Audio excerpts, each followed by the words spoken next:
മഹാവിഷ്ണുവിന്റെ 8ാമത്തെ അവതാരമായ ശ്രീകൃഷ്ണന്റെ ജന്മദിവസമാണ് ശ്രീകൃഷ്ണ ജന്മാഷ്ടമിയായി ഹിന്ദുക്കൾ ആഘോഷിക്കുന്നത്.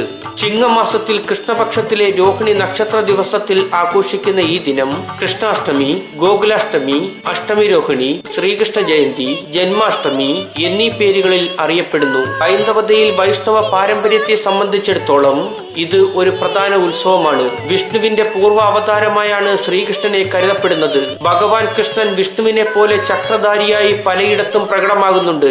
ഭഗവത്ഗീത, ഭാഗവതം, ഹരിവംശം, വിഷ്ണു പുരാണം, ബ്രഹ്മവൈവർത്തന പുരാണം, ഉപനിഷത്തുകൾ എന്നിവിടങ്ങളിൽ കൃഷ്ണന്റെ മഹത്വം വർണ്ണിക്കപ്പെടുന്നുണ്ട്. വിഷ്ണുവിനെ പോലെ സർവ്വവ്യാപിയായും സർവ്വദേവതാമാനായും കൃഷ്ണൻ കരുതപ്പെടുന്നു.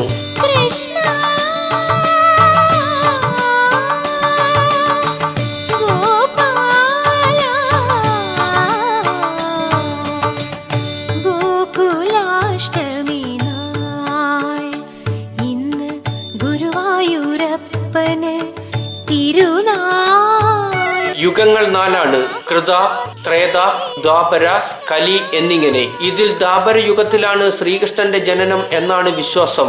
അഷ്ടമി രോഹിണി ദിവസം അർദ്ധരാത്രി കഴിയുന്നതുവരെ ഉറങ്ങാതെ കൃഷ്ണഭജനം ചെയ്തിരുന്നാൽ ഭഗവാന്റെ അനുഗ്രഹം ഉണ്ടാകുമെന്നും വിശ്വസിക്കുന്നു.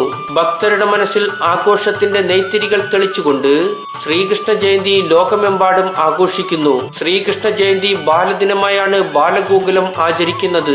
ശ്രീകൃഷ്ണ ജയന്തി ദിനത്തിൽ ബാലഗോകുലത്തിന്റെ നേതൃത്വത്തിൽ സംസ്ഥാനത്തിന്റെ പല ഭാഗത്തും ശോഭായാത്രകൾ നടക്കും. ജന്മാഷ്ടമി ആഘോഷങ്ങളിൽ പ്രധാനമാണ് ഉറിയടി.